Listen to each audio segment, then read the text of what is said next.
Hello दोस्तों, कैसे हो आप सभी। आई होप आप सभी अच्छे होंगे। दोस्तों, आप सभी को पता है कि रेलवे ग्रुप डी का एग्ज़ाम यानी 8 दिसंबर की फर्स्ट शिफ्ट में मेरा एग्ज़ाम हो चुका है। और आप सभी के कमेंट आ रहे हैं कि भाई मुझे मैथ में डर लग रहा है, कैसे क्वेश्चन पूछे जा रहे हैं, ठीक है क्या करें क्या नहीं करें। तो मैं आप सभी की डिमांड पर पूरे मैथ के जो 25 क्वेश्चन है वो मैं लेके आ चुका हूँ। 8 दिसंबर की फर्स्ट शिफ्ट का पूरा सॉल्यूशन मैं करवाऊँगा, ठीक है, इस वीडियो में। और कैसे क्वेश्चन पूछे गए हैं, पेपर ज़्यादा हार्ड नहीं है, बिल्कुल इजी है, आप देख सकते हो, ठीक है, ज़्यादा हार्ड नहीं है, बिल्कुल इजी है पूरे क्वेश्चन, ठीक है। पूरे 25 में से 25 करके आओगे। हाँ, मान रहा हूँ कि थोड़ी थोड़ी सी कैलकुलेशन है, तो आपको कैलकुलेशन पे काम करना है, जैसा मैं अभी सोल्व करवाऊंगा ना, वो भी देख लेना भाई कैसे सोल्व करने हैं क्वेश्चन को, ज़्यादा मतलब अप्रोच अपनानी है। और जैसे हम मल्टीपल ऐसे देखते तो वैसा कुछ नहीं आया है। चलिए शुरू करते हैं, ज़्यादा लेंथी हो जाएगा वीडियो तो फिर आप मुझे कुछ बोलोगे, ठीक है। और वीडियो अच्छा लगे, थोड़ा सी कुछ गलती हुई हो तो प्लीज़ माफ़ करना। पूरा वीडियो को देखना और अपने दोस्तों तक शेयर करना, ठीक है। और सब्सक्राइब जरूर करना यार, मैंने इतनी मेहनत करी है तो आपकी थोड़ा सी मेहनत करिए और वीडियो को पूरा देखिए, ज़रूर आपको मतलब हेल्प होगी। और आप अच्छा सा कमेंट करोगे, प्यारा प्यारा सा कमेंट करना है, ठीक है। जितने कमेंट 100 कमेंट आ गया ना दोस्तों, तो मैं साइंस के लिए भी ऐसा ही वीडियो बना दूंगा, रीजनिंग के लिए भी बना दूंगा, ठीक है। जय हिंद जय भारत, चैनल को सब्सक्राइब जरूर कर लेना। तो दोस्तों, ये क्वेश्चन है जो 8 दिसंबर की फर्स्ट शिफ्ट में पूछे गए हैं। पूरे मैथ के 25 क्वेश्चन हैं, उसी का मैं सॉल्यूशन करवाने वाला हूँ, कैसे क्वेश्चन पूछे गए हैं। और जिन भाइयों का आगे आने वाले दिनों में एग्जाम है वो इस वीडियो को जरूर देख के जाएं, ऐसे ही क्वेश्चन पूछे जाएंगे आपके शिफ्ट में भी। और जिन भाइयों का हो चुका है वो भी देख लीजिए आपके क्वेश्चन सही हुए हैं या गलत हुए, अपने आंसर को मिलान कर लीजिए, ठीक है। तो आपको क्या करना है, लाइक और शेयर और सब्सक्राइब करना है। थोड़ी सी मेहनत मैंने करी तो थोड़ी सी मेहनत आप भी कर दीजिए, ठीक है। तो चलिए शुरू करते हैं। पहला क्वेश्चन है जो हमारी शिफ्ट में पूछा गया था। एक त्रिभुज जिसकी भुजाएं 5, 12, 13 है, इसके प्रत्येक शीर्ष से लंब खींचा जाता है, तो सबसे छोटे लंब की लंबाई ज्ञात करनी थी, ठीक है। तो 5, 12, 13 का ट्रिपलेट होता है, ठीक है। तो 5, 12, 13, तो ये सबसे छोटे लंब तो यही होता है, शीर्ष लंब। तो इसकी लंबाई अपने को ज्ञात करनी थी, क्वेश्चन में ऐसा दिया हुआ था, ठीक है। तो आधार इंटू ऊंचाई अपोन में कर्ण से भाग दे देंगे, तो 12×5 = 60 अब बटे हुए 13, तो 60 बटे हुए 13 ऑप्शन में भी दिया हुआ था, यही अपना राइट आंसर हो जाएगा इस क्वेश्चन का, ठीक है। नेक्स्ट दूसरा क्वेश्चन है जो पूछा गया है। दो की खरीद दो की खरीद पर 3 मुफ्त पाए तो कुल छूट ज्ञात करना, मतलब डिस्काउंट से ये ऐसा ही सेम टू सेम यही क्वेश्चन था, तो हमने को छूट ज्ञात करनी थी। यानी 2 की खरीद पर 3 मुफ्त पाए, तो घर पर तो हम 5 ले जा रहे हैं, तो मुफ्त कितनी, तो 3, 3 तो मुफ्त ले जा रहे हैं। टोटल कितनी घर पे टोटल घर पे कितनी ले जा रहे हैं, तो 5, ठीक है। और इंटू 100 से गुणा कर देंगे, तो इसको हम काटेंगे तो 5×6 = 30, ठीक है। तो 60% डिस्काउंट हो जाएगा, ठीक है। ऐसे सिंपल क्वेश्चन आ रहे हैं, ज़्यादा हार्ड नहीं आ रहा है दोस्तों। तो चलिए नेक्स्ट क्वेश्चन है, तीसरे नंबर का था। दो संख्याएं जिनका अनुपात है 3 और 5 में है, इनका एचसीएफ जो है वो 7 दे रखा था, तो दोनों संख्याओं का योग ज्ञात करना था, ऐसा क्वेश्चन में दिया हुआ था, ठीक है। तो अपने को क्या करना है, एचसीएफ जो होती आत्मा होती है, तो दोनों में होती है, तो इसको इससे गुणा कर देंगे। इस 7 को दोनों से गुणा करेंगे तो 7 तिया 21 हो जाएगा इधर, और 7×5 = 35 इधर हो जाएगा, ठीक है। दोनों का योग करेंगे तो कितना हो जाएगा दोस्तों, ये हो जाएगा 56। ऐसे भी हम इसको सोल्व करते हैं, जैसे योग पूछा जाता है ना, तो दोनों संख्याओं का योग कर लेते हैं, तो 3, 5 और 3 8 हो जाता है, इसको एचसीएफ से गुणा कर देते हैं, तो 7×8 = 56, ठीक है। ऐसे डायरेक्ट भी निकाल सकता है, लेकिन इसको जोड़ लेंगे तो 56 अपना राइट आंसर हो जाएगा। जिन भी भाइयों का ये क्वेश्चन मतलब उन्होंने ये 56 लगाया, उनका सही है ये सवाल, ठीक है। 1 नंबर पक्का कर लीजिए आप। नेक्स्ट क्वेश्चन, चौथा क्वेश्चन है। अर्धगोले जो कटोरा है उसका आयतन दिया हुआ था, ठीक है, आयतन निकालना था, ठीक है। और दशमलव के 3 अंक तक याद करना था, ऐसे क्वेश्चन था एज इट इज, ठीक है। और पाई का मान भी दिया हुआ था 22/7 है, और आर का मान दिया हुआ था 11.2 सेंटीमीटर, ठीक है। तो ये क्वेश्चन थोड़ा हार्ड पड़ता है। तो अर्धगोले जो कटोरा है उसका आयतन क्या होता है, तो उसका फॉर्मूला होता है 2/3 पाई आर क्यूब, ठीक है। तो ये बहुत लेंथी क्वेश्चन था।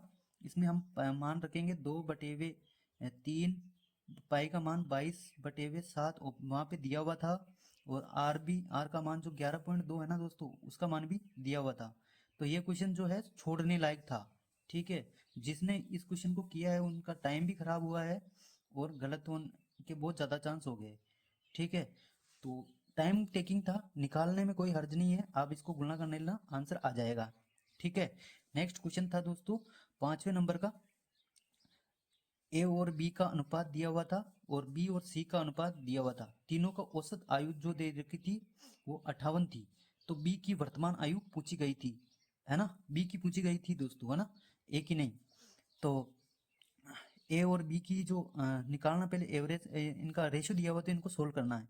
तो पहले लिखेंगे ए, फिर लिखेंगे बी, फिर लिखेंगे सी। अब ए है ना, बी है, तो ए की कितनी है 3 है, और बी की कितनी है 5 है। इसी प्रकार बी की कितनी है 10 है, और सी की कितनी है 13 है। तो इनको अपने को बराबर करना है, तो सामने लगा दो 5, इधर लगा दो 10। तो 5 5 और इधर 5, 5 दूनी 10, तो 2 तिया 6 इधर आ जाएगा, और ये हो जाएगा अपना 10, और ये हो जाएगा सी का 13।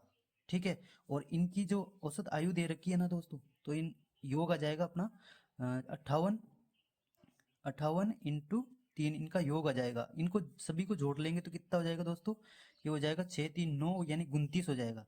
तो 29 रेशियो की जो वैल्यू है वो 58 दे रखी है, तो 29 दूना 58, 2 तिया 6। तो अपने को बी की पूछी है, तो बी की कितनी है दोस्तों, बी की ये है, ये सी की है, ये ए की है, तो बी की कितनी है 10 है। तो 10 × 6 बराबर 60 हो जाएगा बी की आयु। ठीक है, बी की आयु 60 हो जाएगी, यही ऑप्शन में दिया हुआ था, यही सही है। ठीक है, जिनका 60 आया हुआ है वो उनका सही है। ठीक है, नेक्स्ट क्वेश्चन 6 नंबर का क्वेश्चन है, 9 और 60 का तृतीय अनुपाती ज्ञात करना है। 9 और 60 का तृतीय अनुपाती, तो तृतीय अनुपाती का फॉर्मूला जो होता है दोस्तों वो होता है b² / a। ठीक है, तो b कितना दिया हुआ है, तो 60 दिया हुआ है, तो b का स्क्वायर करेंगे तो 60 × 60 हो जाएगा, अपॉन में a यानी 9। 3 से काट देंगे, 3 3 × 9, 3 दूनी 6, फिर 3 से काटेंगे, 3 दूनी 6। तो इसको दोनों को गुणा करेंगे तो कितना आ जाएगा दोस्तों, 20 × 20 400, और 400 ही सही है। ठीक है, नेक्स्ट क्वेश्चन है जो 7वें नंबर का क्वेश्चन है, एक रेट चक्रवृद्धि ब्याज से एक क्वेश्चन आया था। ये है रेट जो दे रखी है वो 10% है, और टाइम जो है 2 वर्ष का है। तो हमें प्रिंसिपल दिया हुआ था और मिश्र धन ज्ञात करना था। ठीक है, इजी था बिल्कुल, ज़्यादा हार्ड नहीं था। ठीक है, तो 2 साल का चक्रवृद्धि ब्याज का फॉर्मूला क्या होता है दोस्तों, तो जैसे रेट 10 दे रखी ना दोस्तों, तो 10 से हो जाएगा 1 11, 2 साल के लिए तो 2 बार गुणा करना है ना, यहाँ पे भी 11 और इधर 10। तो यहाँ इन दोनों को गुणा करेंगे तो इधर हो जाएगा 100 और इधर हो जाएगा 121। तो मिश्र धन ज्ञात करना था अपने को, और प्रिंसिपल, ये जो प्रिंसिपल है ना, ये इसको बराबर कर देंगे, तो इससे काटेंगे तो 2 जीरो से 2 जीरो कट जाएगा। अब 250 × 121 करना है। ठीक है, तो आप कर लीजिएगा, ये आ जाएगा इसका आंसर। वैसे कर लो, 250 250 25 से 25 × 11 करेंगे तो कितना हो जाएगा दोस्तों, 0 फिर 5 2, फिर वापस करेंगे 0 5 2, फिर इसको जोड़ लेंगे 0 5 7 7 और 2। ठीक है, फिर वापस इसको 11 से गुणा कर लेंगे, तो 0 5 7 2, फिर आएगा 0 5 7 2, इसको जोड़ लेंगे तो अपना आंसर आ जाएगा। ठीक है, नेक्स्ट क्वेश्चन था दोस्तों, सिंपल था, ज़्यादा हार्ड नहीं था। अब नेक्स्ट क्वेश्चन था जो ये पाइप एंड टंकी से दे रखा था। एक टैंक है जो पाइप ए जो है वो एक टैंक को 3/5 भाग को 21 घंटे में भर सकता है, और बी जो है वो 5/9 भाग को 35 घंटे में भर सकता है। दोनों मिलकर 7 घंटे तक भरते हैं। तो इसको कैसे सोल्व करेंगे, जैसे 3/5 भाग है ना, तो इससे 3 से ये काटेंगे, 3 सत्ता 21। ठीक है, और 7 पंजू 35, यानी एक की आ जाएगी यहाँ पर 35। और अब इसी प्रकार बी का करेंगे तो 5 7 35, 7 9 63। ठीक है, तो बी का आ जाएगा यहाँ पे 63। ठीक है, और इसके बाद हमें इसकी एफिशिएंसी निकाल लेंगे, कितनी आएगी दोस्तों। तो इनको हम एलसीएम लेंगे तो इधर को काट लो, मेरा मतलब सिंपल कर लेना चाहिए अपने को ऐसे सवाल को सोल्व करने के लिए। तो 7×5 = 35 और यहाँ पर आ जाएगा 7×9 = 63। ठीक है, तो 7 का 7 आ जाएगा और 9 और 5 का आ जाएगा 45। ठीक है, अब इसको काटेंगे तो 7 का भाग इसमें दे दिया, 5 का भाग इसमें दे दिया तो 9 बार इसमें जाएगा, और 7 का भाग इसमें दे दिया और तो 9 का भाग तो 5 बार। ठीक है, अब क्या कर रहे हैं, दोनों मिलकर 7 घंटे तक भरते हैं। तो 9 और 5 कितने हो जाते हैं, 14। ठीक है, और 7 से गुणा कर देंगे तो चुकसा 98, मतलब 98 वो भर चुकी थी। फिर अकेले सी द्वारा 14 घंटे में टैंक को खाली कर दे, भरी तो इतनी है तो खाली करेगा 14 की एफिशिएंसी से सी करेगा तो 14 से भाग दे देंगे तो चुकसा 98, यानी इसकी एफिशिएंसी 7 आ चुकी है। तो ये जो सी है वो खाली कर रहा है। ठीक है, सी जो है वो खाली कर रहा है। तो पूरे टैंक को भरने में तीनों पाइप कितने समय लेंगे, तो 9 और 5 14 हो जाता है, तो 14 में 7 गए तो 7 बचा। ठीक है, पूरी टैंक की एफिशिएंसी जो ये है, ठीक है, उससे इससे भाग दे देंगे तो 45 घंटे में पूरे टैंक भर जाएगा। ठीक है, यही इस क्वेश्चन का राइट आंसर है। नेक्स्ट क्वेश्चन है दोस्तों, 9 नंबर का क्वेश्चन है। पूरे question easy as it is ऐसे ही क्वेश्चन पूछे गए हैं, इसलिए आप वीडियो को अंत तक बने रहे और चैनल को सब्सक्राइब जरूर कर लीजिए दोस्तों। मैं आपके लिए मेहनत कर रहा हूँ तो थोड़ा सा फर्ज आपका भी बनता है। ठीक है, चलिए शुरू करते हैं। एक पाइप मतलब सॉरी, 2 बंदे दे रखे थे। ए 20 दिन में कर सकता है और बी 30 दिनों में कर, करते हैं। दोनों मिलकर कितने दिनों में करेंगे, तो दोनों का एलसीएम ले लेंगे। 20 और ए जो है 20 में कर रहा है, बी जो है वो 30 दिनों में कर रहा है। तो दोनों का एलसीएम ले लेंगे तो 60 आएगा दोस्तों। तो 20 या 60 हो जाएगा इधर, और 30 दूनी 60 हो जाएगा। दोनों को जोड़ लेंगे तो कितना हो जाएगा, दोनों की एफिशिएंसी 5 आ जाएगी। उसमें टोटल वर्क में भाग दे देंगे। ठीक है, तो यहाँ पर आ जाएगा 5 एकम 5 और 5 दूनी 10, यानी 12 दिन में दोनों मिलकर उस काम को पूरा कर लेंगे। मतलब टाइम एंड वर्क के जो ये क्वेश्चन आए थे ना, ये इजी आए थे। 3 क्वेश्चन आए थे। ठीक है, ये क्वेश्चन थोड़ा हार्ड था, जो यही वाला है ना वो हार्ड था, पहले करवाया था।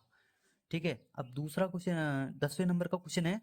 ए और बी जो क्रमशः 36 और 45 घंटे में पानी की टैंक को भरते हैं, और सी द्वारा जो है 27 घंटे में पूरी टंकी को खाली कर सकता है। तो तीनों मिलकर पूरी टंकी को भरने में कितने समय लेगा, तो 36 ए जो है वो 36 में भर रहा है, और बी जो है वो 45 घंटे में भरता है, और सी के द्वारा जो खाली किया जाता है वो 27 घंटे में। ठीक है, ऐसा ही क्वेश्चन था। तो इनका एलसीएम ले लेंगे। तो सबसे एलसीएम लेने के लिए सबसे मतलब अपने को जो ये डाटा थोड़ा बड़ा लग रहा है तो इसको छोटा कर लिया जाए। तो 9 चौक 36 होता है, 9 पंजे 45 होता है, और 9 तरी 27 होता है। तो 9 इधर ले लो, और 9 तो इधर ले लिया, फिर 4 और 5 का 20। ठीक है, और इधर 3 है तो 3 ले लिया। फिर इसका भाग देते हैं, जैसे 9 का भाग इसमें दिया, फिर 4 का भाग इसमें दिया, तो 5 और 5 दिया 15, यानी 15 इधर आ जाएंगे। फिर 9 का भाग दिया, फिर 5 का भाग दिया, तो 4 4 दिया 12 इधर आ जाएगा। ठीक है, फिर 9 का भाग दिया, फिर 3 का भाग दिया तो बचा 20, यानी ये खाली कर रहा है दोस्तों, है ना। तो ये दोनों तो भर रहे हैं, ये खाली कर रहा है, तो एक्चुअल पानी कितना जा रहा है, ये 27 हो गया और इधर 20 हो गया। दोनों को माइनस करेंगे तो 7, मतलब 7 टैंक भर रहा है। तो अब हमको इसको गुणा कर लेंगे। 9 दूनी 18 होता है 180, और 3 से गुणा कर दें तो 18 तिया 54।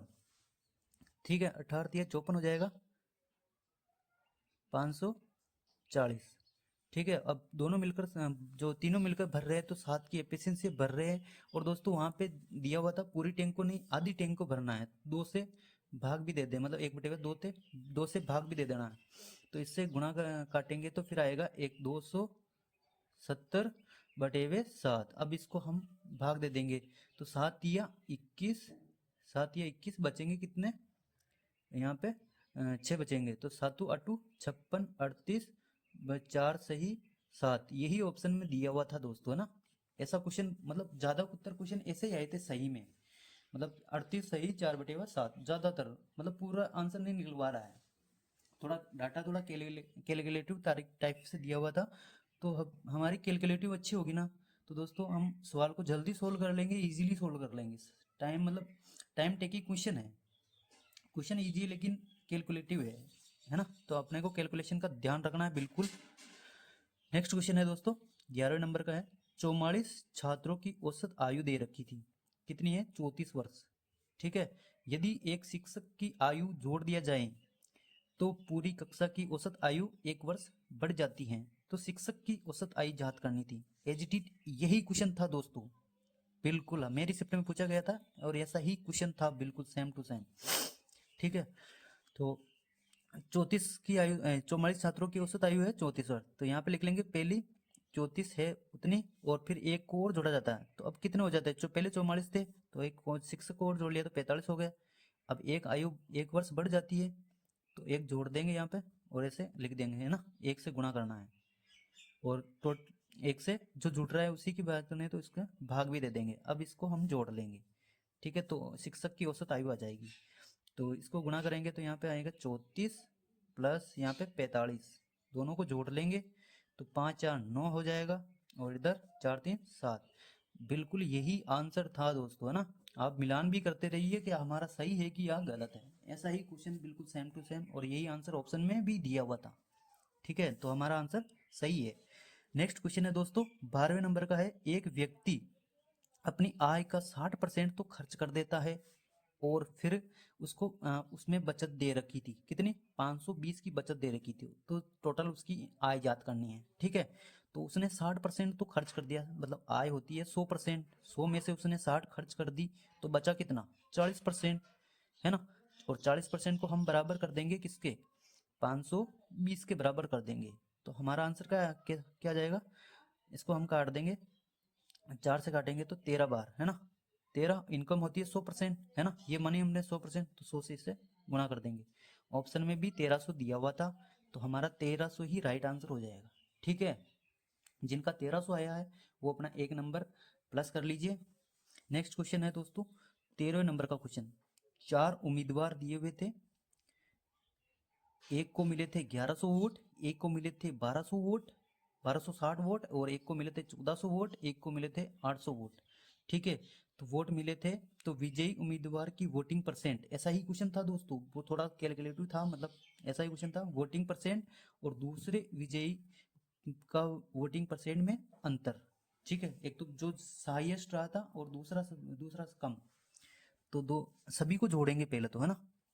तो सभी को योग क्या आएगा दोस्तों? सबसे जो विजयी उम्मीदवार है उसको मिला था 1400, कितना? 1400। और सेकंड नंबर पे कौन है दोस्तों? तो सेकंड नंबर पे है 1260।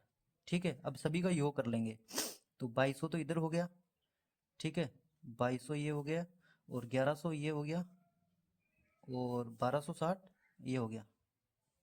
ठीक है, इन सभी को जोड़ लेंगे तो कितना आएगा? यहाँ पर आएगा ये 3 2 5, और इधर 4, मतलब ये हो गया। तो अब हमको इसको भाग दे देना है। ठीक है, तो वोटिंग परसेंट आ जाएगा, इधर भी भाग दे देंगे। ठीक है, और इनका अंतर भी पूछा गया है परसेंटेज में। ठीक है, अंतर ही, तो हम इसका डिफरेंस करेंगे तो कितना आएगा दोस्तों? 1400 में से 1260 गए तो कितना आएगा? यहाँ पे बचेगा 40, और यहाँ 140। ठीक है, तो 140 बटे हुए 60 इंटू 100, लगभग ये क्वेश्चन देख दोस्तों ऑप्शन में था, एक तो 3% था, एक 5% था, एक 4% था, और एक 6% था। ठीक है, तो लगभग ये 6 बार 6 बार जाएगा। ठीक है, 1400 में ही भाग देंगे तो लगभग 6 सॉरी 3% के आसपास में जाएगा। ठीक है, ऑप्शन में 3% था दोस्तों, है ना, तो शायद ये मैंने छोड़ दिया था क्योंकि लास्ट टाइम में मैंने अटेम्प्ट किया था तो टाइम नहीं बचा था। ठीक है, जब पहली बार मैंने अटेम्प्ट किया था तो मैंने छोड़ दिया, वापस आया था तब अटेम्प्ट किया था, तब तो मेरे पास टाइम नहीं बचा, इस वजह से मैंने ये क्वेश्चन छोड़ दिया शायद। ठीक है, तो जिनका भाइयों ने 3 लगाया उनका सही है। ठीक है, नेक्स्ट क्वेश्चन दिया हुआ था दोस्तों मिश्रण और एलिगेशन से। 14वें नंबर का क्वेश्चन है। 330 330 लीटर मिश्रण में अम्ल और पानी का अनुपात दिया हुआ था 1:2 है, में कितना अम्ल मिलाया जाए ताकि जो अम्ल और पानी का अनुपात 8, अम्ल का अनुपात 8 और पानी का अनुपात 5 हो जाए। ठीक है, तो इसकी एक शॉर्ट ट्रिक है दोस्तों, जिसको मिलाया जाना है, जिसको मिलाया जाता है यानी अम्ल को मिलाया जाता है, उसको हमको उस पर काम नहीं करना, मतलब उसको हम छोड़ देंगे। जिसको नहीं मिलाया जाता है ना दोस्तों, उस पर हम काम करेंगे। तो यहाँ पर कांस्टेंट क्या है? पानी। तो पानी कितना है? 2 है। टोटल कितना है मिश्रण? 3 है। ठीक है, अपोन बटा बटे कर देंगे, है ना। यहाँ पर पानी कितना है? 5 है। टोटल मिश्रण कितना है? 8 और 5 13, तो 13 से भाग दे देंगे। अब जब आसमान से टूटा और कहीं पे अटका, तो ऐसे क्वेश्चन कैसे सोल्व करते हैं? जैसे ये ऊपर चला जाएगा, ठीक है, तो 2 इंटू 13, ठीक है, और ये 5 दिया 15, 5 इंटू 3, ठीक है। अब इसको गुणा कर लें, 13 दूना 26 हो जाएगा, और इधर 5 दिया 15 हो जाएगा, और माइनस कर देंगे 1 से, तो 15 और ये इससे माइनस करेंगे तो कितना आ जाएगा दोस्तों? 11/15, ठीक है। और टोटल मिश्रण कितना दिया हो उसके उससे इसको गुणा कर देंगे, तो मिलाया गया अम्ल की मात्रा ज्ञात हो जाएगी। ठीक है, ये इससे गुणा कर दिया, 15 से काट दो, 15 दूनी 30, 15 दूनी 30, और इसको इससे गुणा कर देंगे, तो लगभग हमारा आंसर जो आएगा वो 242 आएगा। और यही आंसर ऑप्शन में दिया हुआ था, यही अपना सही आंसर है, यानी 1 नंबर प्लस कर लो। अब आगे बढ़ जाओ दोस्तों, ज़्यादा क्वेश्चन हार्ड नहीं पूछे जा रहे हैं, सारे क्वेश्चन इजी आ रहा है, बस कैलकुलेशन का काम है। यदि आपकी कैलकुलेशन अच्छी है तो आप 25 मिनट में मैथ को कर लोगे, ये बता रहा हूँ मैं, 25-30 मिनट में आप मैथ को कर लोगे आराम से। ठीक है, नेक्स्ट क्वेश्चन है दोस्तों, साझेदारी से दिया हुआ था, पार्टनरशिप का क्वेश्चन आया था। ए और बी है, उनका जो आय का अनुपात दे रखा था, जिन्होंने इन्वेस्ट किया था, तो एक का 42,000 इन्वेस्ट किया था और बी ने 56,000 इन्वेस्ट किया था। एक वर्ष में उनका लाभ जो है वो 87,220 रुपये है, तो बी का हिस्सा ज्ञात करना है। ठीक है, तो इनका हम रेशियो ले लेंगे, तो काटेंगे कि इसको काट देंगे, चुकती 42 है, चुक चौक 56 है, चुकती 42 है और चुक चौक 56 है। ठीक है, और उनमें जो लाभ है, जब वर्ष मतलब वर्षों की संख्या समान होती है, जो आय का जो रेशियो है ना दोस्तों, वही इनके लाभ के बराबर हो जाता है। तो योग दिया हुआ है, तो 4 3 7, तो 7 रेशियो की वैल्यू जो है वो 87,220 है। ठीक है, इसको हम काट देंगे, तो 7 से काटेंगे तो 7 एकम 7, इधर बचेगा 1, 7 दूनी 14, फिर 3 बचेगा, तो 7 चौक 28, ठीक है, 7 चौक 28 और 7 चिंग 42, ठीक है। और बी को निकालना है तो 4 से गुना भी कर देंगे, तो ये अपना आंसर हो जाएगा, 4 से गुना करते ही आंसर आ जाएगा। जिन भी भाइयों ने ये लगाया है उनका सही है। ठीक है, नेक्स्ट क्वेश्चन है दोस्तों, 7वें नंबर का क्वेश्चन है, प्रथम सात विषम प्राकृत संख्याओं का एवरेज। देखो, प्रथम जो n प्राकृत संख्याओं का फॉर्मूला होता है ना, तो यदि विषम पूछे ना दोस्तों तो वो n ही हो जाता है, यदि सम पूछ लेना दोस्तों तो n प्लस का 1 हो जाता है। ठीक है, ये ध्यान रख लेना, हमारी शिफ्ट में ये आया तो आपकी शिफ्ट में ये आ सकता है बिल्कुल। तो इनका क्या हो जाएगा दोस्तों, n विषम प्राकृत संख्याओं का वो एवरेज है ना, तो ये इनका n हो जाएगा, यानी 7 जो दे रखा है वही आंसर हो जाएगा, यानी 7 सही होगा, अपना सही जवाब है एकदम, ऑप्शन में भी यही थे। ठीक है, नेक्स्ट क्वेश्चन है दोस्तों, 18वें नंबर का है, अंकित मूल्य पर 28% की छूट, अंकित मूल्य पर 28% की छूट फिर भी देता है, फिर भी 50% का लाभ होता है, तो एमपी उसके सीपी का कितना प्रतिशत है, ऐसा क्वेश्चन आया था। ठीक है, तो इसमें एमपी सीपी वाला कंसेप्ट लगेगा, यानी छूट कितनी है तो 28%, यानी 100 में से घटाएंगे तो 72 आ जाएगा, ये नीचे लेंगे यानी सीपी ये हो जाएगा और एमपी ऊपर। ठीक है, तो एमपी कितना है, 50% का लाभ, तो यहाँ पे जोड़ दो 50% का लाभ हो गया। अब एमपी उसके सीपी का कितना प्रतिशत है, तो एमपी कितना है 150 बटे हुए 72 इंटू 100। अब हम इसको काट लेंगे तो आंसर आ जाएगा अपना लगभग 208.33% के आसपास। ठीक है, ये अपना आंसर है दोस्तों, राइट। ठीक है, नेक्स्ट क्वेश्चन था दोस्तों, दो मीनार है, 10 मीटर है, एक 15 मीटर ऊंची है, एक व्यक्ति उसके उसके पाद बिंदु को मिलाने वाली सड़क पर खड़ा है और उनका उन्नयन कोण दिया हुआ था 45 डिग्री और 60 डिग्री है, तो उनके बीच की दूरी ज्ञात करनी है। और जो रूट 3 है ना दोस्तों, उसका मान भी दिया हुआ था 1.732।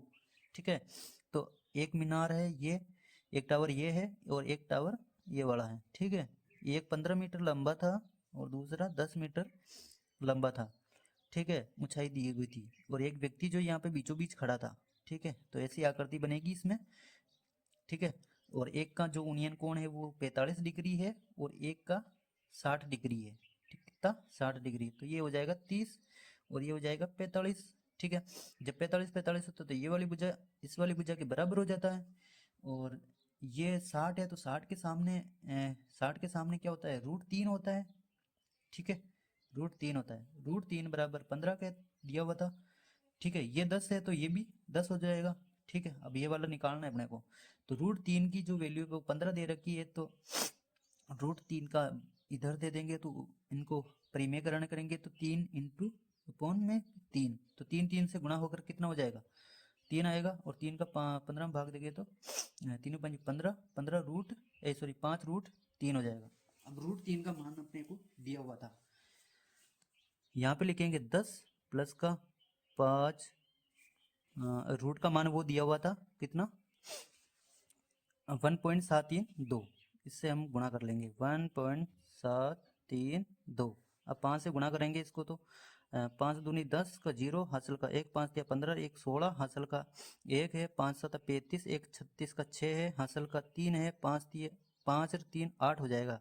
ठीक है, तो 8.66 था, तो ये है और 10 ये है, इसमें जोड़ देंगे तो 10 8.66।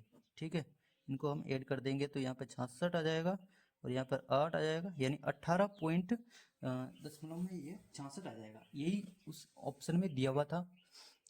सॉरी दोस्तों, थोड़ा सा मिस्टेक हो गया, ये मतलब नीचे चला गया। ठीक है, मैं एक बार वापस बता देता हूँ इस क्वेश्चन को। ये क्वेश्चन दिया हुआ था,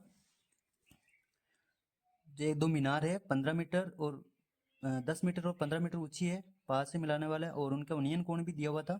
ठीक है, √3 का मान भी दिया हुआ है और जो मीनार के जो कोण है वो दे दे। तो जब ऐसा आता है तो आकृति इस टाइप से बनती है। तो 60 के सामने √3 होता है, तो 15 को √3 के बराबर कर देंगे तो 5√3 आएगा। ठीक है, इसकी वैल्यू 5√3 है, तो इसको गुणा करेंगे तो ये आएगा 8.66 और प्लस ये जब 45 होता है तो ये वाली भुजा के बराबर है, तो ऊंचाई 10 दी होती है और ये भी है, तो इन दोनों को आपस में जोड़ लेंगे तो 18.66 आ जाएगा। ठीक है, इसका यही राइट आंसर है दोस्तों। ठीक है, और नेक्स्ट क्वेश्चन था 20वें नंबर का जो क्वेश्चन है दोस्तों, वो है ऐसा ही क्वेश्चन दिया हुआ था, जैसे 4/7 है उसका स्क्वायर है और -1/7 है, प्लस का 5 सही 5/7 है। ठीक है, ये बोर्ड मार्क्स के नियम पर आधारित है, तो हम इसको सोल्व कर लेते हैं। जो मतलब थोड़ा सा डिफिकल्ट टाइप दिया हुआ था, ऐसा ही ऐसा आंसर था इसका। चौथी सही चौथी सही जैसे चौथी सही 37/50, ऐसा ही आंसर था। ठीक है, तो ये भी हो जाएगा, कोई दिक्कत वाली बात नहीं है ज़्यादा, बस आपको कैलकुलेशन पर ध्यान रखना है पेपर को अटेम्प्ट करते वक्त। ठीक है, तो ये सारे क्वेश्चन थे। और दो क्वेश्चन जो है ना, वो ट्रेंड से जो ट्रेन है ना उसकी मतलब दोनों की जो सेम डायरेक्शन में दे रखा था और एक अपोजिट डायरेक्शन में दे रखा था। ठीक है, जो सेम डायरेक्शन में क्या करते हैं दोस्तों, तो उनकी स्पीड को माइनस कर देते हैं, स्पीड को माइनस कर देते हैं जब सेम डायरेक्शन में होता है तब। ठीक है, और यदि अपोजिट में होता है तो प्लस कर देंगे। ठीक है, ऐसा ही क्वेश्चन दिया था। दोनों की सेम डायरेक्शन में होता है तो तब तो लंबाई पूछी गई थी, और जब अपोजिट में था तो तब टाइम पूछा गया था। इजी था, ज़्यादा हार्ड नहीं था और पॉइंट में आंसर दे रखा था। ये मैंने पेपर में देखा, पूरे पेपर में मतलब जो हम पहले मल्टीपल देखते थे ना दोस्तों, तो मल्टीपल वाले क्वेश्चन नहीं थे, जैसे 11 का मल्टीपल मिल गया, ऐसा मिल गया नहीं, पॉइंट में निकलवा रहा है हमसे क्वेश्चन, बस यही ज़्यादा हार्ड वाले क्वेश्चन थे, बाकी सारे इजी थे। अब आपका क्या काम है, आपको वीडियो को लाइक और चैनल को सब्सक्राइब जरूर कर लीजिए और वीडियो को शेयर कर दीजिए। ये ग्रुप डी 2025 8 दिसंबर की फर्स्ट शिफ्ट का एनालाइज करवा दिया मैंने। यदि आपका रेस्पॉन्स अच्छा रहा इस वीडियो में तो मैं आपके लिए साइंस और रीजनिंग की, ऐसे ही सारे क्वेश्चन बता दूंगा। जिन भी भाइयों का आगे आने वाले शिफ्टों में एग्जाम है उनके लिए बहुत बहुत ज़्यादा हेल्पफुल ये वीडियो रहेगा, और बहुत सारी शुभकामनाएं हमारी तरफ से। ठीक है, ये सारे क्वेश्चन आप देख लीजिए, एक बार बना भी लीजिए। ठीक है, जय हिंद, जय भारत।